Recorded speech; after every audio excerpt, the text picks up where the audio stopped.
Gertie. Hi. Hi. Hi. Gertie, tell me a little bit about this house and maybe how you came to be here. Well, it's a wonderful house. It's a safe place, and it's home. It's kind of the first home I've had outside of my boxing gym, which is just a couple blocks away. But it's great. It's warm. It's safe. It's comfortable, and we're a family. I mean, we're kind of the only family we have, sort of, in a way. How did you come to be here? Well, it's kind of a long story, but the Cliff Notes. I was raised by a single mom, and my dad left when I was pretty young, and my mom was injured, and she is in a hospital, and so I ended up I needed to go into a foster home, and they were, my foster family, fine, and then I was kicked out when I was 18, as is the system, and I didn't really have a home, and I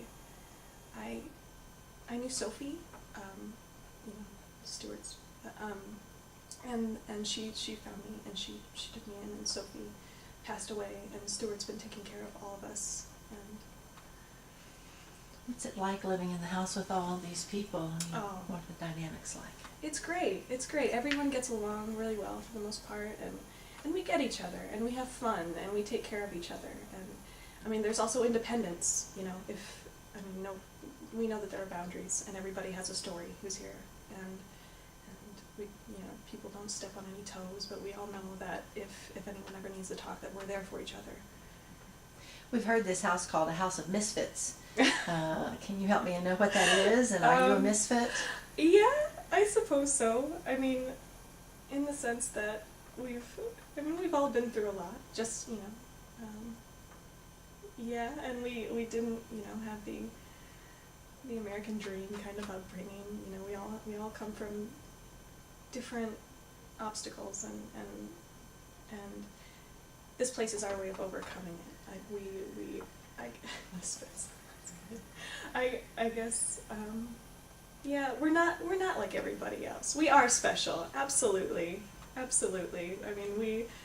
We're not necessarily normal, I guess. If normal means happy and carefree, but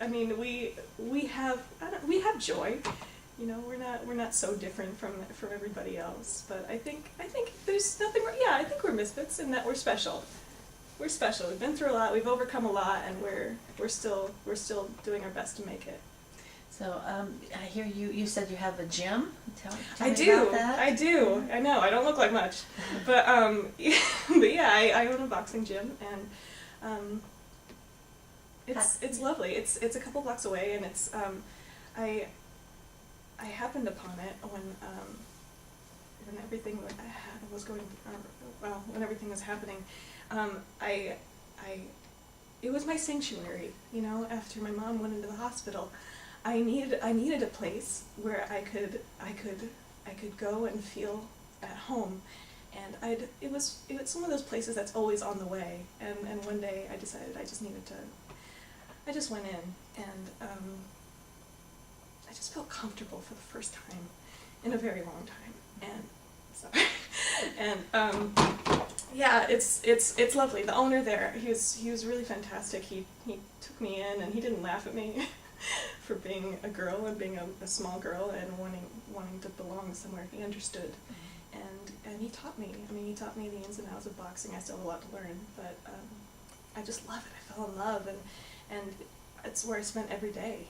I spent as much time there as I possibly could, and he in exchange, for lessons, I'd clean the gym, and then I helped take care of the place, and then he, came time for him to retire a couple of years ago, actually, and I was heartbroken. I was like, oh no, who's gonna go? Who's gonna take over, and can I stay? And then he said that I could buy it from him. Why don't you take it? All right. I'm 24, I can't take a gym. And he had faith in me, and I was like, I can't afford it. And he gave me a great deal. He's like, you've been working here for free for 6 years. I mean, add it up. How much money was that? And he gave me a really amazing deal, and it's mine now. And I take care of it, and I run it, and I feel so empowered, it's my first grown-up act. I bought a gym.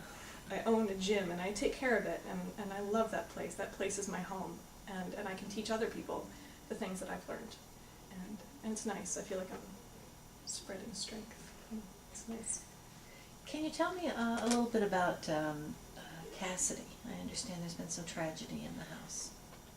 Yes. That'll happen, I mean, it's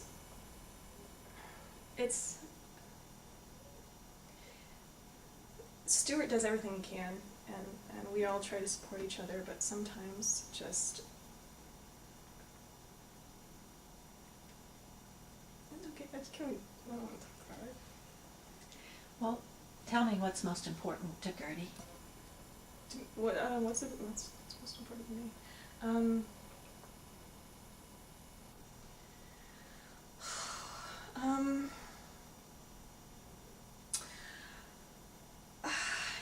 It's there.